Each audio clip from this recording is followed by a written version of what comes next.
बंदर येथील खारेकोट ह्या गावात आलेत आपण आणि असंख्य कार्यकर्त्यांनी बहुजन विकास आघाडीमध्ये जाहीर प्रवेश केला. कुठल्या पक्षातील ही कार्यकर्ते होते आणि काय म्हणाला? लोकनेते आमदार हितेंद्र ठाकूर यांच्या नेतृत्वाखाली ह्या पालघर जिल्ह्याचा विकासाचा अजेंडा घेऊन आम्ही या पूर्ण पालघर जिल्ह्यामध्ये आम्ही फिरतोय. आम्ही 3 आमदार आणि जिल्हा परिषदेमध्ये आमच्या समाज कल्याण सभापती मनीषाताई, अनेक सरपंच, ग्रामपंचायती, पंचायत समिती आमच्याकडे असल्यामुळे आम्ही ह्या पालघर जिल्ह्यामध्ये राहणाऱ्या सर्व समाजांचा विकासाच्या दृष्टिकोनातून आम्ही सातत्याने भूमिका ठेवलेली आहे. त्याच्यामुळे जो आपणच्या माध्यमातून झालेला विकास आहे या विकासाला प्रेरित होऊन या खारेकुरण गावातली असंख्य मंडळी आज बहुजन विकास आघाडीमध्ये प्रवेश करत आहेत आणि त्याचा आम्हाला समाधान वाटते की विकासच शेवटी लोकांना महत्त्वाचा आहे. कितीतरी लोकांनी येऊन तिकडे उलट्या सुलट्या गोष्टी जरी सांगितल्या तरी पण सगळ्यात महत्त्वाचं म्हणजे पाणी, रस्ते, लाईट हा जो प्रश्न आहे हा महत्त्वाचा असल्यामुळे इथल्या लोकांनी ते विकासाची कामं सांगून आम्हाला इथे प्रवेश केलेला आहे. निश्चितपणे त्यांचं आम्ही समाधान करू. एकंदरीत वाढवण बंदर ह्या किनारपट्टीचा मुख्य मुद्दा आहे आणि त्यांचाही या मच्छीमारांनी तुमच्यासमोर त्या आपल्या कथा मांडल्या, त्या संदर्भात आपण काय म्हणाल? ज्या दिवशीपासून वाढवण बंदर इथे घोषित झालं त्या दिवसापासून लोकनेते आमदार हितेंद्र ठाकूर यांनी कायमस्वरूपी याला विरोध केलेला आहे आणि आम्ही आजही वेळोवेळी विधान भवनामध्ये हा प्रश्न मांडलेला आहे. विधानसभेच्या पायऱ्यांवर आम्ही इथे निषेधाचे फलक झळकावलेले आहेत. एकच जिद्द, वाढवण बंदर रद्द. कुठल्याही परिस्थितीमध्ये वाढवण बंदर आम्ही होऊ देणार नाही.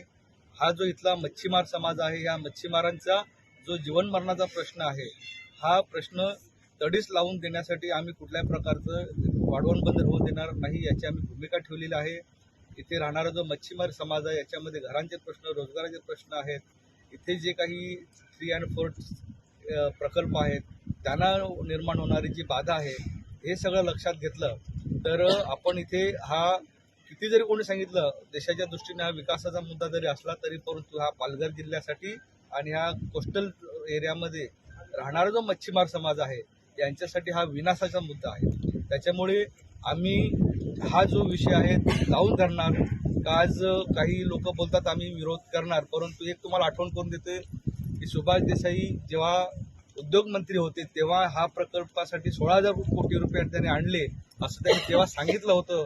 परंतु आज तीच लोक सांगत आहेत की आम्ही याला विरोध करणार. म्हणजे दुटप्पी भूमिका ही कुठेतरी लोकांना फसवणारी आहे हे आपण लक्षात घेतलं पाहिजे. आमची भूमिका लोकनेते आमदार हितेंद्र ठाकूरांची, बहुजन विकास आघाडीची ही ठामपणे मच्छीमारांच्या बाजूची आहे आणि आम्ही कुठल्या प्रकारे हे बंदर होऊन देणार नाही असं मी लोकांना आश्वासित करू इच्छितो. आणि हा मच्छीमार समाज हा किनारपट्टीला आहे यांच्यासाठी सेफर म्हणून आम्ही इथे अनेक बंधारे आम्ही मंजूर केलेले आहेत. भूमिगत जी लाईटची जी लाईन आहे ती आम्ही मंजूर केलेली आहे जेणेकरून हा जो भाग आहे वादळ आल्यानंतर लाईट जाते इकडे डिस्कनेक्टिव्हिटी लाईटची होते. त्याच्यामुळे आपण हा लाईटच्या व्यवस्थेसाठी आपण एक निधी आणलेला आहे. जवळपास 100 कोटीच्या वर निधी आणलेला आहे. त्याचप्रमाणे उसरणी आणि एडवण या ठिकाणी एक निवारा केंद्र 5-5 कोटीचे आपण मंजूर केलेले आहेत जेणेकरून कधी भविष्य काळामध्ये लोकांच्या घरांवर वगैरे काही आपत्ती आली, लोकांना काही संकटात सामोरं जावं लागलं तर त्यांना कुठेतरी सुरक्षित ठिकाणी नेण्याच्या दृष्टिकोनातून आपण ही निवारा केंद्र 2 ह्या समुद्र किनारपट्टीच्या लोकांसाठी बांधण्याचं एक आम्ही केलेलं आहे, मंजूर केलेलं आहे. मध्ये म्हणाले उद्धव ठाकरे यांनी जी सभा घेतली होती बोईसरला ती वाढवण बंदरासंबंधी घेतली होती. आता तुम्ही म्हणाल त्यांची दुटप्पी भूमिका, त्याविषयी काय बोलाल तुम्ही?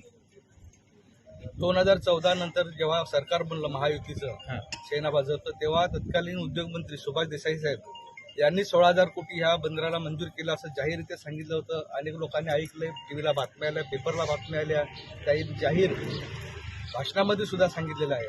परंतु जेव्हा यांचं सरकार गडगडलं आणि 2 भाग वेगळे झाले तेव्हा तेच लोक आता सांगायला लागलेत की आम्ही वाढवण बंदर होऊ देणार नाही. ही दुटप्पी भूमिका आहे. आमची भूमिका ती पहिल्यापासून एकच आहे, वाढवण बंदर होणार नाही, होऊ देणार नाही. आज ही तीच भूमिका आहे आणि उद्या तीच राहील.